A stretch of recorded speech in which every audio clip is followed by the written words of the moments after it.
we are going to enter column headers, and we will start with A1. We'll do date. Column B, we'll do description. Column C, we can do amount.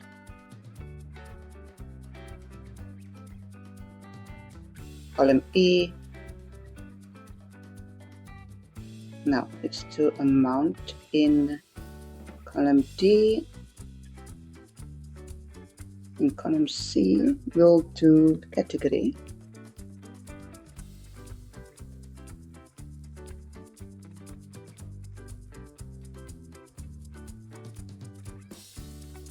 Column E, payment method.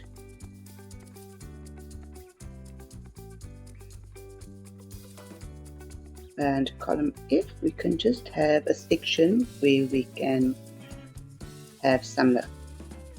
Okay, so we've got our headers. We will resize and beautify this in a moment.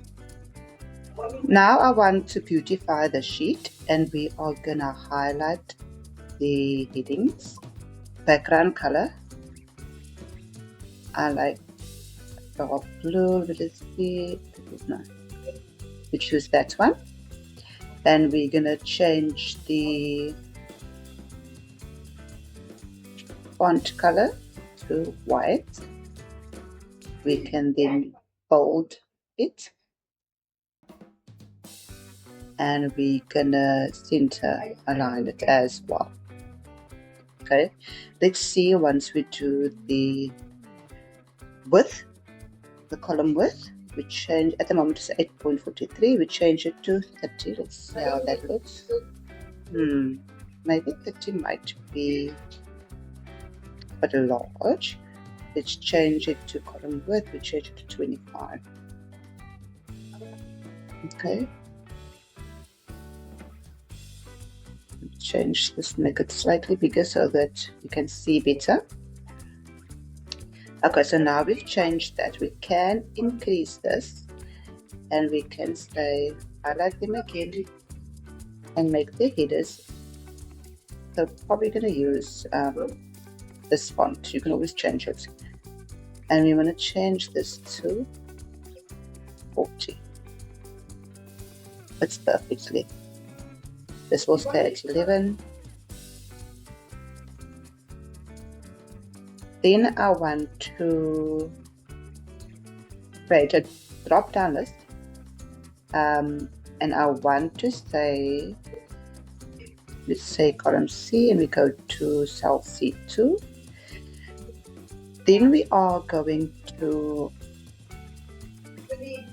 create a data validation. So we're going to create the lists, and we're going to say, we're going to choose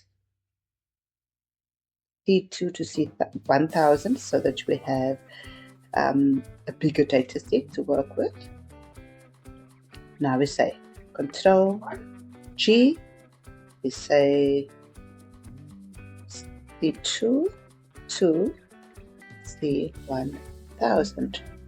We say OK. Now it's set up. Then we go to data, the data tab, and we're going to say data validation. It's here in the data tool section. On this one here, as you can see, it says data validation, and we're going to do that, use a drop down list, and we're going to say data validation. And we're going to go to settings, and under the allow tab, we are going to say list. Make sure that ignore blank and in-cell drop downs are ticked. And we're going to say source, the drop down list, and you can add on or change whatever you want to. You can say sales. We want services. And we can perhaps add something like miscellaneous.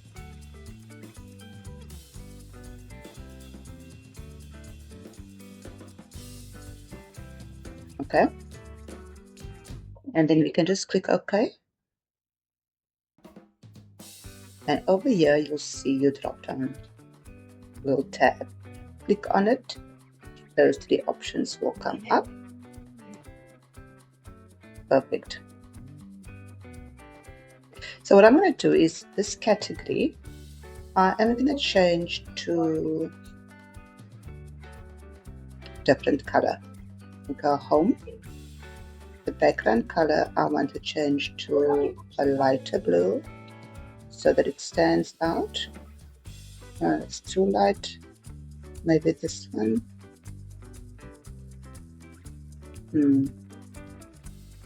Let's use that blue.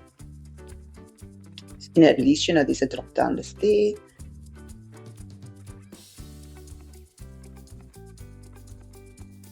And then we're going to do the same thing for column E.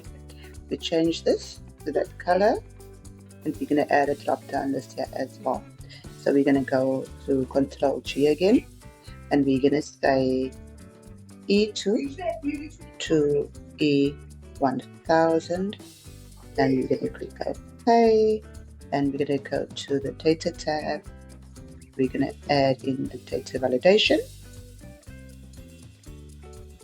Under allow again, we're going to go to list. Always check if these two are checked. Now the sources we can add in here is really all up to you. We can say something like cash, comma, the comma will separate the sources, all right? Cash, comma, bank transfer. We can say PayPal.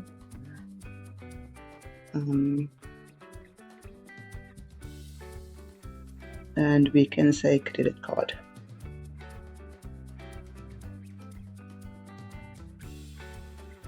Right. Now we can click OK. You see that little tab comes up. For cash, bank transfer, PayPal, credit card. So you can select those as you fill in your data. Okay. I think I'm going to just make this a little bit smaller so you see all the tabs. Okay.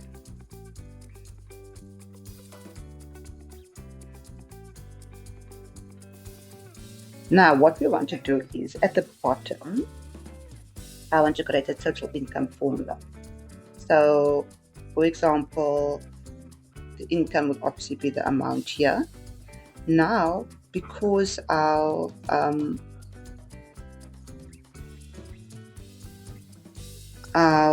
lists can go up to 1000, row 1000, we are going to make the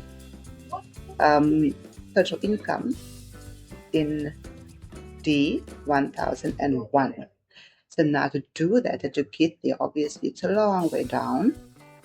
What we're going to do is in D3, in this little box here, name box, we are going to say D1001.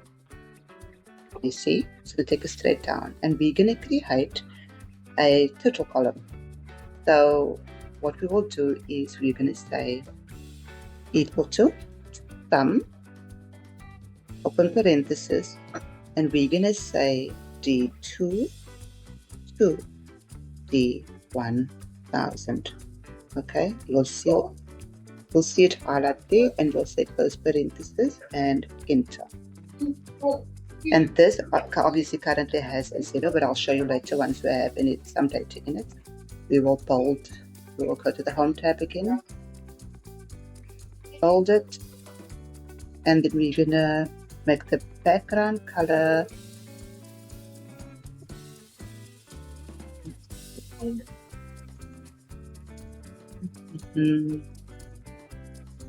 let's do the screen. Alright, before we move on to the other sheets, we are going to complete this with some data. So under date, we are just going to put down, say, the 1st of March 2025 and 5th of March 2025. 5, and maybe we can say the 10th as well. Just to give you a rough idea. Remember, you can change this format as well, okay? Then we've got, under the description, we can put down product sales,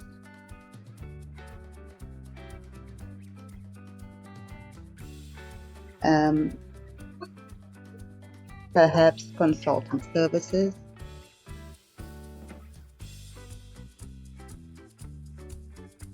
and then miscellaneous income.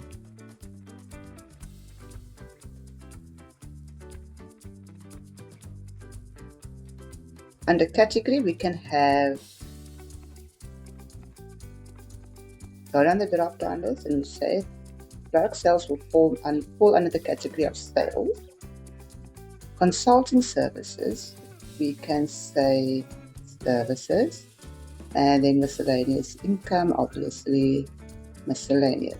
Okay, amounts could be product sales 500, 250 for consulting services, and then 100 in miscellaneous income. Payment methods, drop down list again, we can say PayPal. For our services, we can say our customer paid by bank transfer, and over here we can just say it was cash. Maybe in the notes we can say paid in full. Guys, this is just gonna be an example what you can do. You can say this is a recurring client, and then this was just a one-source service. You can say one-time income, so that you are aware of what happened there. So in the next video, I'm going to show you how to create the expense tracker, followed by the P&L statement, and then the budget plan. Thank you for watching.